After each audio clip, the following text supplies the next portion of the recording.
Bueno, gracias a todos por participar. Arrancamos con formato presencial y después vamos directamente hacia la presentación virtual. Me gustaría, para iniciar con cada uno de ustedes, conversar brevemente sobre su experiencia y cómo entienden y están trabajando hoy los temas de competencias digitales en las propuestas académicas. Arrancamos por acá. Bueno, yo les cuento un poquito, sobre mí en relación a esto. Yo soy médica, especialista en salud pública originariamente. En ese contexto trabajo en la Facultad de Medicina de la Universidad de Buenos Aires. Hace mucho tiempo, primero por la parte educativa, en realidad me empecé a involucrar con lo que tenía que ver con la tecnología en algún punto, con entornos virtuales, con la actividad docente. Y después, despacito, empecé a mezclar eso con salud pública y a meterme en otros temas que me llevaron a terminar trabajando vinculada a salud digital. En el contexto de Facultad de Medicina y del Departamento de Salud Pública, empezar a trabajar sobre competencias digitales fue un tema. Nosotros armamos hace tiempo un programa de posgrado en ciencia de datos y después terminamos armando un programa de capacitación en competencias digitales para profesionales, tratando de ir a lo práctico de la cuestión. Muy vinculado a telesalud, pero digamos, con algunas otras cuestiones. Eso en el contexto universitario. Posteriormente empecé a trabajar en Intramed, que es un poco lo que estoy haciendo ahora, que no sé si lo conocen. En realidad Intramed es como una organización que tiene miles de millones de años, tiene 28 años, y es una plataforma digital de información y de educación para profesionales de la salud con un alcance latinoamericano. Intramed hace como un buen tiempo que se venía quedando en el tiempo con las propuestas que tenía y un poco en la incorporación de alguien quizás que venía del mundo de la salud digital nos llevó a este último tiempo implementar algunas propuestas de capacitación para profesionales.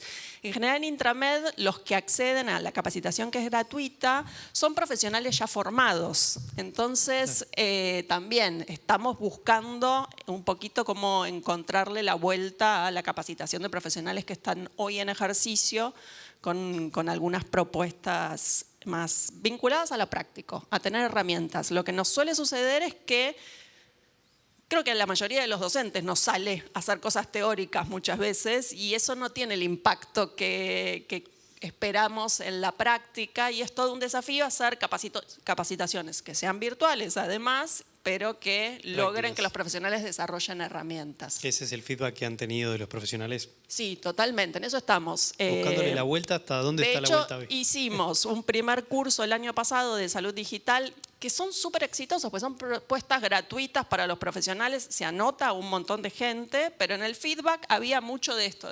Esto está buenísimo, pero yo necesito algo mucho más concreto. Lo que hicimos a posteriori, que acá Sergio participó, fue uno de nuestros primeros conejillos de indias, es hacer una serie de webinars donde poníamos a conversar a distintos referentes. Se está riendo, así que parece que fue interesante. Sí, pero con una bajada muy fuerte de, queremos que conversen sobre cosas de la práctica real. Esto no es de los problemas concretos, de cómo lo solucionan. Hicimos un ciclo que fue bastante exitoso de 4 webinars donde fuimos abarcando distintos temas y posteriormente, y también en colaboración con el Hospital Italiano, porque el mundo es muy pequeño, hicimos este año un curso de inteligencia artificial, que era lo que nos venían pidiendo, pero también lo trabajamos con ellos para hacer algo súper concreto de una herramienta, digamos, de un curso que te diera herramientas para trabajar con inteligencia artificial. Perfecto. Sergio, te transmito la misma pregunta, ya que fuiste aludido, te damos paso.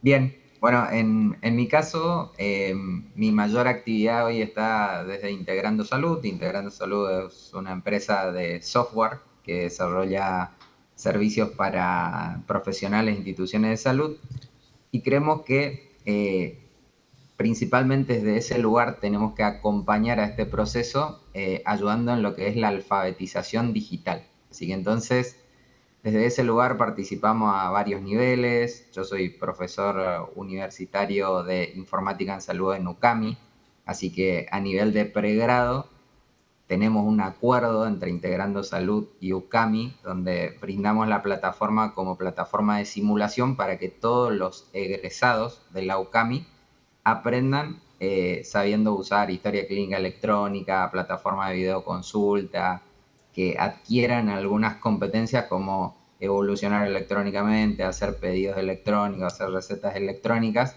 y también a desarrollar un pensamiento digital. ¿Sí? No nos interesa que aprendan a usar un software, sino que entiendan cómo la tecnología, los algoritmos y toda esa información, diríamos, que te proporciona hoy estas plataformas se puede usar e impactar en la parte clínica. Así que entonces participamos a nivel del pregrado, también a nivel de posgrados, en muchos cursos, como comentaba recién Marina, participando en muchas actividades académicas y justamente entendiendo que para poder aprovechar, diríamos, todo el potencial que tiene la tecnología e impactar positivamente, hace falta, ¿no es cierto?, que los profesionales de la salud incorporen esto en su vida diaria de una manera efectiva. ¿Sí? Como les comentaba, tratando de desarrollar ese pensamiento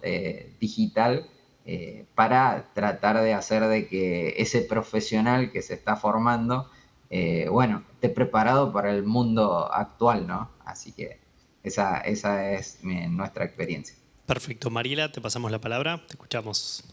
Bueno, buenas tardes a todos. Yo soy del Hospital Italiano, los que nos conocen el Hospital Italiano, y para contextualizar un poco nuestras carreras de posgrado, el hospital se informatizó a fines de los 90, entonces tuvo la necesidad de armar la primera residencia de informática en salud, de informática médica. En ese momento eran solamente médicos, el doctor Montenegro fue uno de ellos, y después, fue evolucionando. Esa residencia más adelante dejó de ser médica a ser multidisciplinaria, porque aparecían otros perfiles que estaban interesados también en la informática en salud.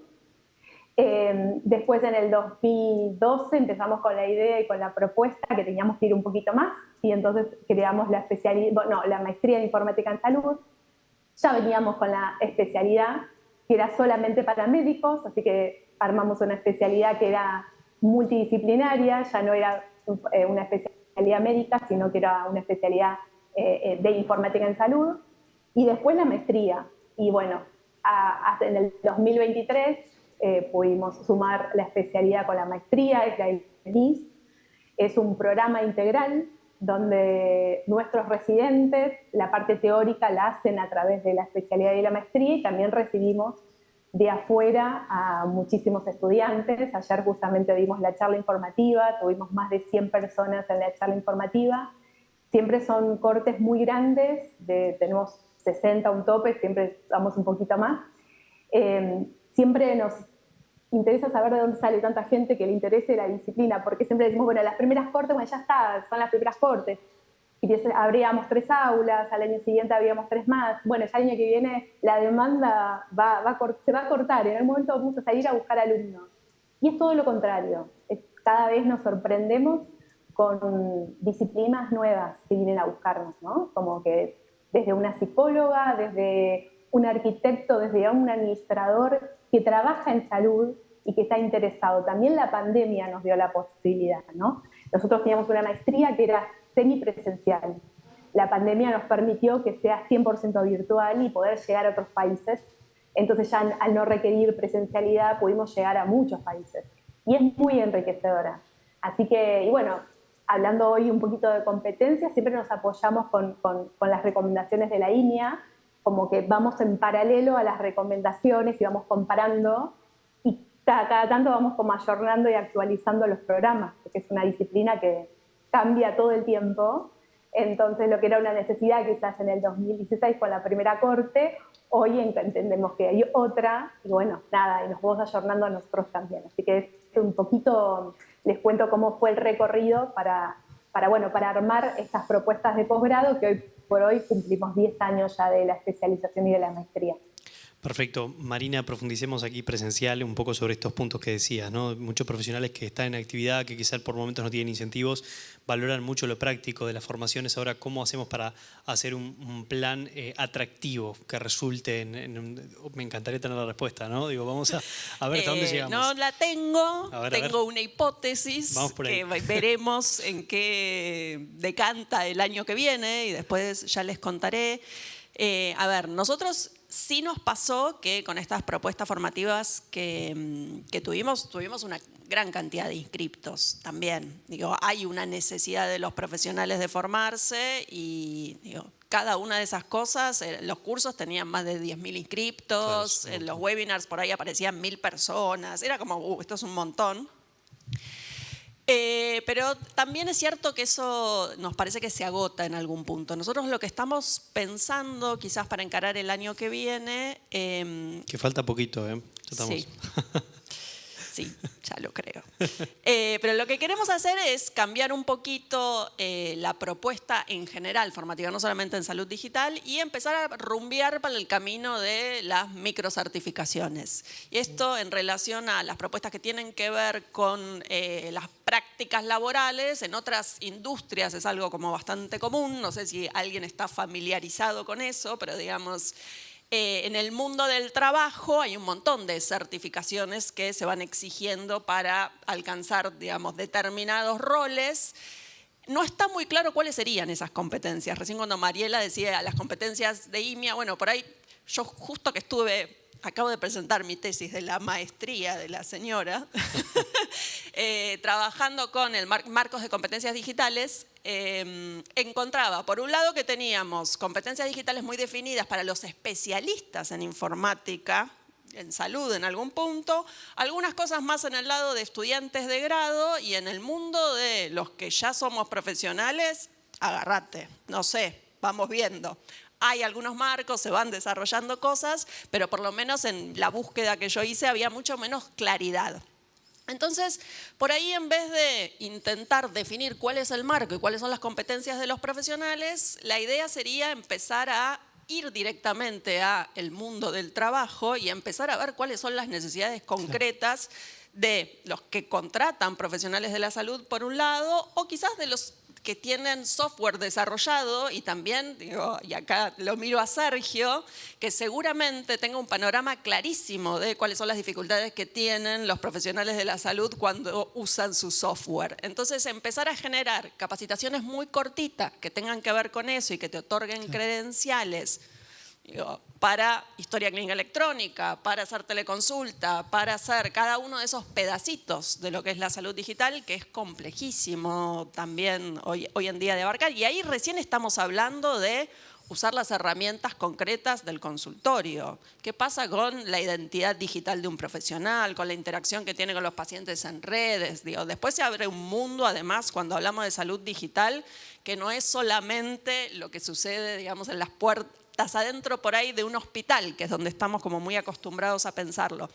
Entonces, la propuesta a desarrollar es esa, arrancar con un sistema de microcredenciales y empezar a tener vínculo con mundo del trabajo concretamente para ir definiendo por qué lado avanzar y por qué lado ir generando eso. Veremos qué pasa con esa hipótesis. Después les cuento. Te dejo mi teléfono y me mandas un WhatsApp, así después les avisamos.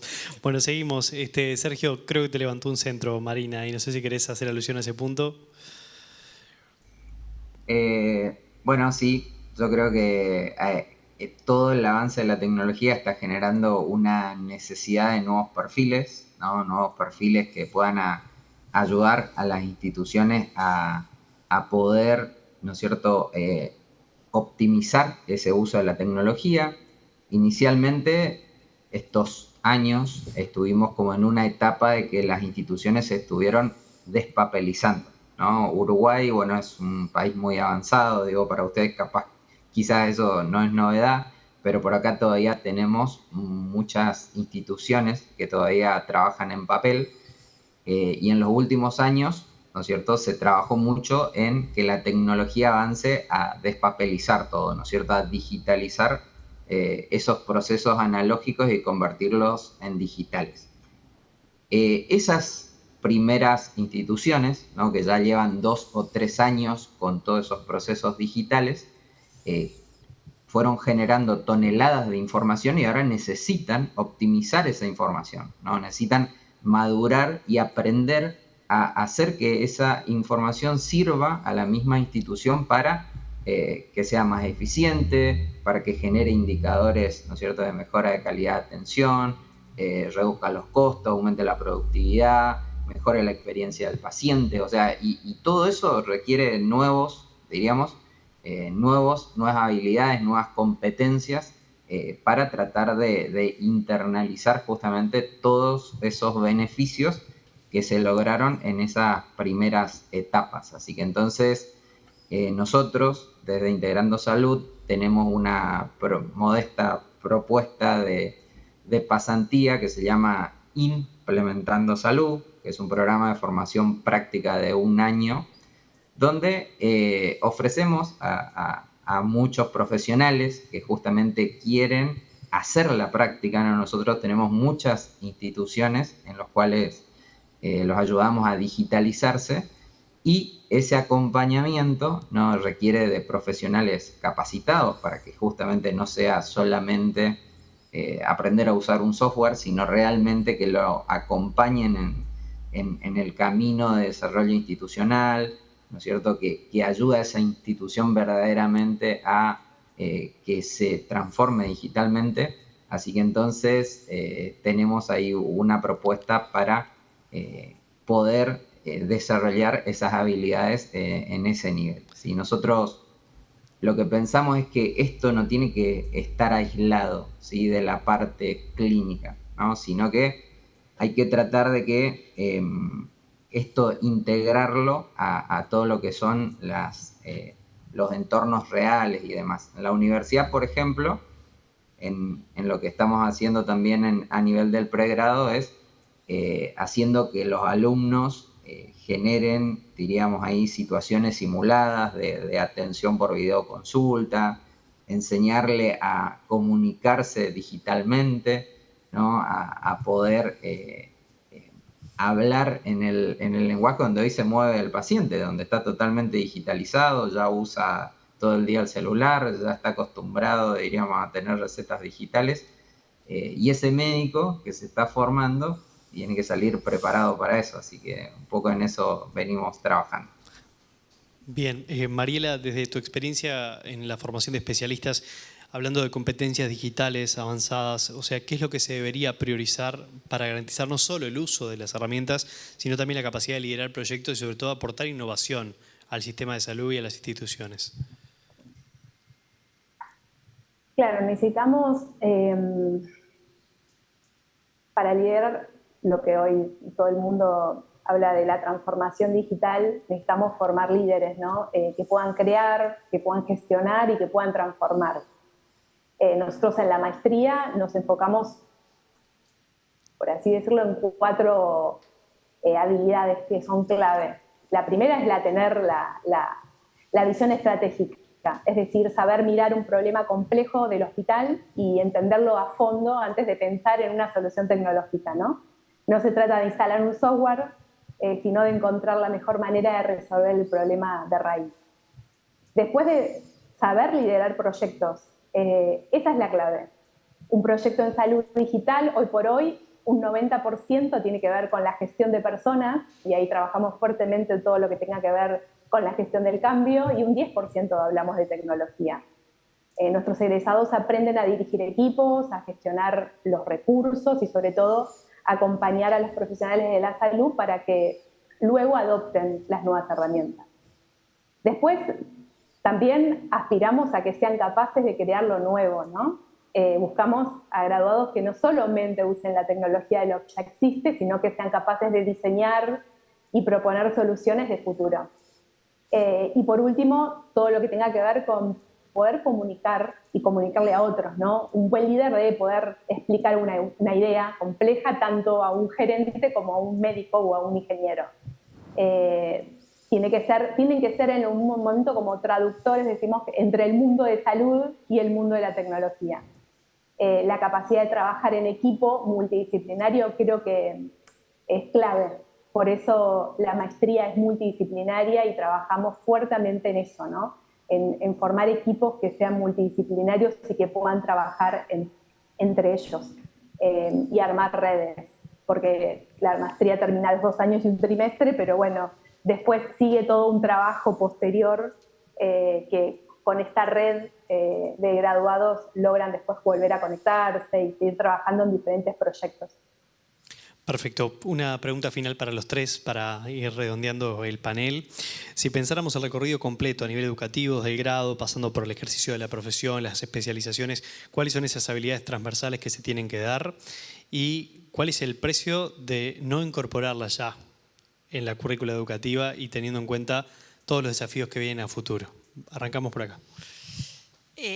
Bueno, desde mi punto de vista, una habilidad fundamental y transversal tiene que ver con, te diría, como el uso crítico de la tecnología, de entender qué funciona y qué está en juego en cada decisión que uno toma. Creo que, no, por lo menos desde mi punto de vista, esto no estaba tan claro porque cuando hablamos de salud digital hablamos de trabajar con sistemas que venían pensados desde el mundo de la salud, porque era software, digamos, diseñado como historia clínica con todos los, mal o bien, pero con los recaudos necesarios y con la irrupción de los LLMs en nuestra vida cotidiana, donde todos empezaron a usar eso para todo, quedó totalmente transparentado que entender cómo funciona, primero, qué puedo preguntar, qué no, para qué sirve que lo utilice y qué no.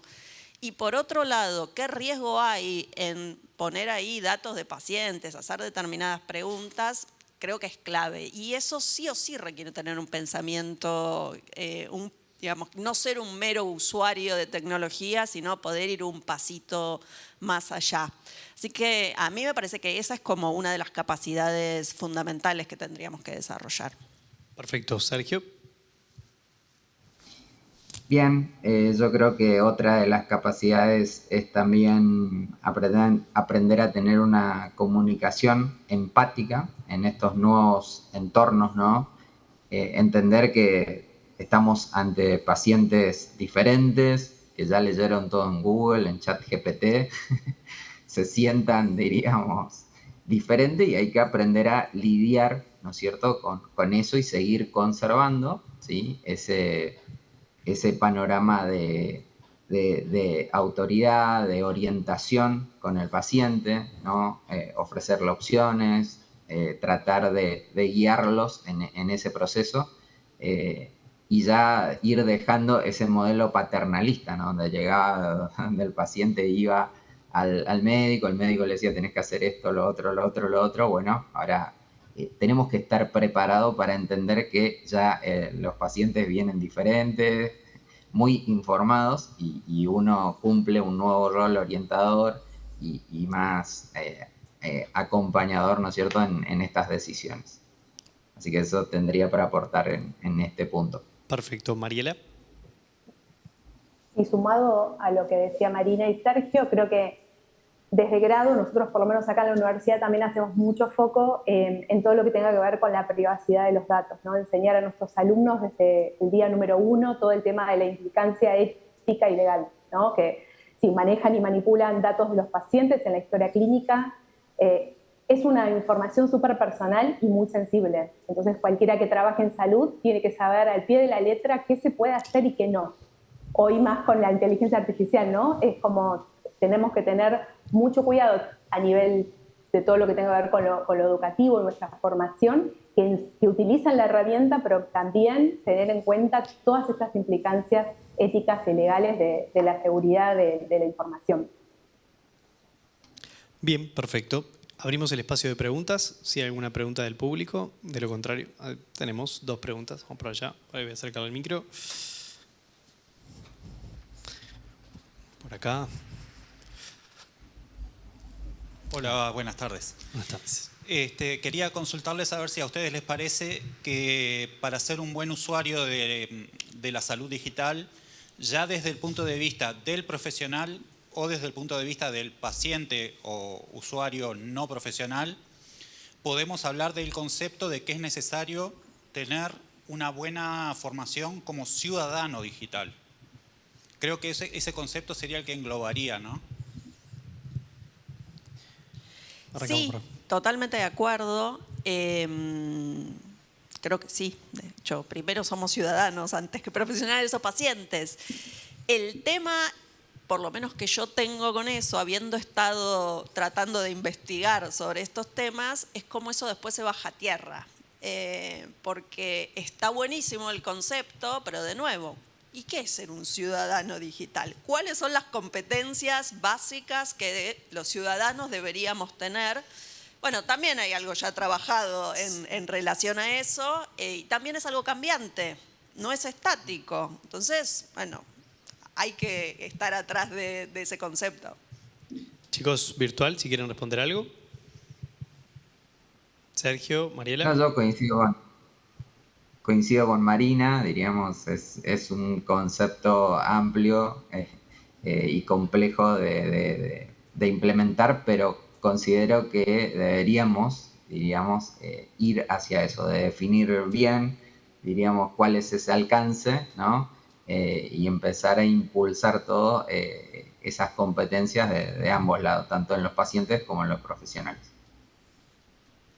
Tal cual. Y también agrego la formación, ¿no?, de las personas que salen a capacitar, ¿no? Porque detrás de formar estos ciudadanos digitales también hay personas que también se están capacitando todo el tiempo, ¿no? Nuestros docentes se están actualizando, capacitando, siempre sale algo nuevo.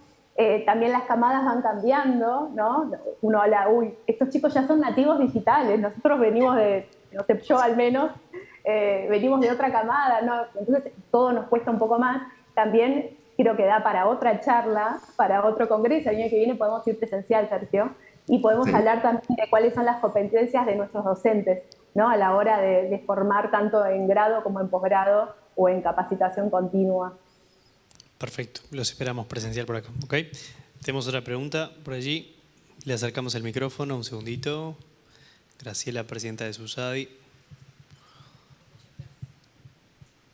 Bueno, muchas gracias a los tres, la verdad que muy bueno. Yo quería ver su experiencia, ¿no? Porque yo como médico vengo de una generación con otra educación y a mí me molestaba el paciente que venía con el doctor Google en la mano, ¿no? En la época que era solo Google. Yo con lo que me fui estudiando, fui aprendiendo a no rechazar eso, pero yo tengo muchos compañeros que trabajan conmigo que se enojan.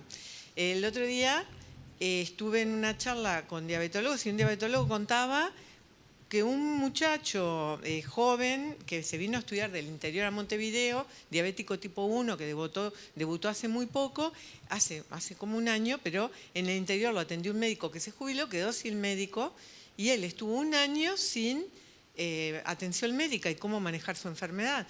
Entonces, cuando se viene a Montevideo a estudiar, viene con el ChatGPT, le muestra al diabetólogo que lo está viendo acá, no, yo estoy controlando todo, el ChatGPT me dice todo, pero ¿qué te dice? No, me dice cuántas unidades de insulina me tengo que dar, le cargo mi resultado, le mando la foto del plato de comida y ya ahí me dice, entonces compensa con esto, y lo tenía súper bien controlado. Entonces, obvio, terminó bien, ¿no? Final feliz. Tuvo un final feliz y el médico lo tomó muy bien, porque aparte era imposible enojarse cuando ve que no tenía otra forma, porque no tenía un médico que lo atienda, y tal, que lo estaba llevando muy bien. Pero no él era un estudiante universitario, no todo el mundo lo hace igual. Mi pregunta es, ¿cómo viven estas generaciones nuevas o conviven con este nuevo paciente informado? Diferente que nosotros, supongo, pero quiero saberlo. Sí, yo ahí dos cosas pensaba mientras vos ibas hablando. Una que tiene que ver con, que por ahí un poco lo comentaba Sergio, creo que es como un empujón final a la caída de ese modelo médico paternalista que en realidad viene estando como en discusión hace un montón de tiempo. Pero bueno, nunca lo soltamos, porque sí, está todo mal, pero seguíamos aferrados a eso y hasta que los pacientes no cambiaron, los profesionales de la salud no cambiamos.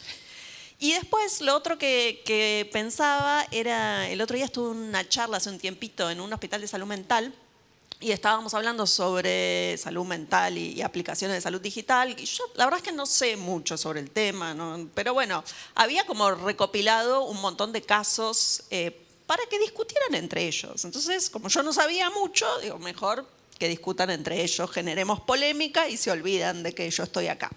Y le llevé varios casos. En Argentina hubo uno bastante conocido de una influencer que armó un chat antes de ChatGPT y eso, que era un agente conversacional que te acompañaba y se fue, digamos, extendiendo en algunos municipios.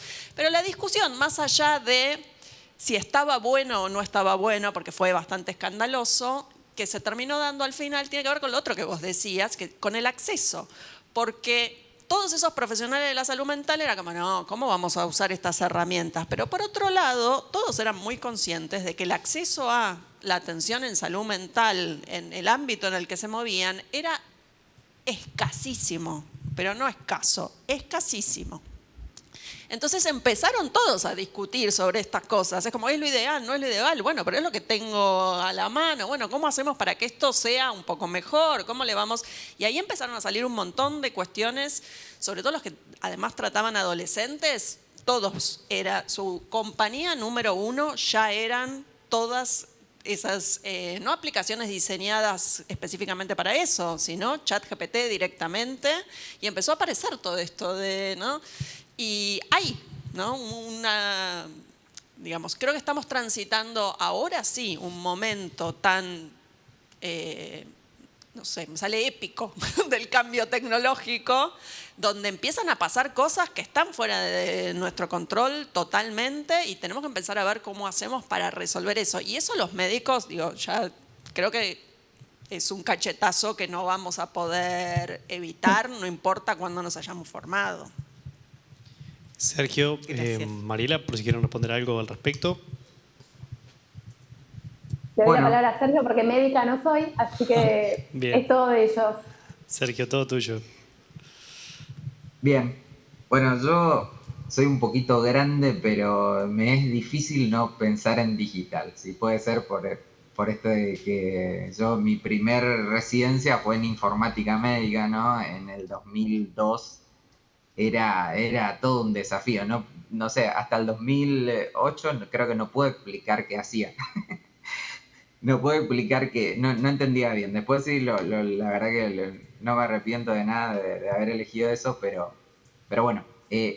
Con respecto a la pregunta específica, yo creo que lo mejor que podemos hacer ante estos casos, ante estos pacientes que vienen, es usar la tecnología a nuestro favor. Hay un montón de enfermedades que tienen los pacientes donde nosotros estamos media hora, 40 minutos con el paciente está en su casa por un mes, diríamos, solito, manejando sus... Y hoy podemos usar muchas herramientas para que acompañen a ese paciente, diríamos que tiene alguna enfermedad crónica y a veces muy frecuente como presión alta, diabetes, insuficiencia cardíaca, EPOC, a que tengan un mejor control, ¿no? Incorporando este tipo de herramientas para mejorar ese seguimiento. Nosotros sabemos que estas herramientas nos pueden ayudar a tener más informado ese paciente y sabemos que a veces más efectivo que la medicación es que el paciente esté informado, diríamos, empoderado, ¿no? Que él entienda bien su enfermedad, a veces es más efectivo que una medicación. Entonces, usarlo para tenerlo mejor informado, usar herramientas que me permitan durante ese mes que no lo voy a ver, ¿no es cierto?, que le vaya controlando la presión y en todo caso si tiene valores elevados que avise a su equipo de salud, ¿no? Yo uso mucho la prescripción de apps, por ejemplo, ¿sí? Es decir, prescribo aplicaciones porque, por ejemplo, para dejar de fumar, a veces una aplicación que le está reforzando, diríamos, la motivación a un paciente fumador ayuda mucho en esos periodos, así que entonces yo creo, en síntesis, que podemos, diríamos, con ese paciente, sobre todo digital, aprovechar la tecnología a nuestro favor para justamente incorporarlo y nosotros ser un mejor médico, diríamos, generando mejores resultados en ese paciente. Así que eso es como yo lo pienso. Prescripción de aplicaciones, fantástico eso, un interesante concepto. Marina, Sergio, Mariela, muchísimas gracias por su tiempo, los despedimos con un fuerte aplauso, ha sido un gusto que nos estén acompañando. Gracias. Muchas gracias.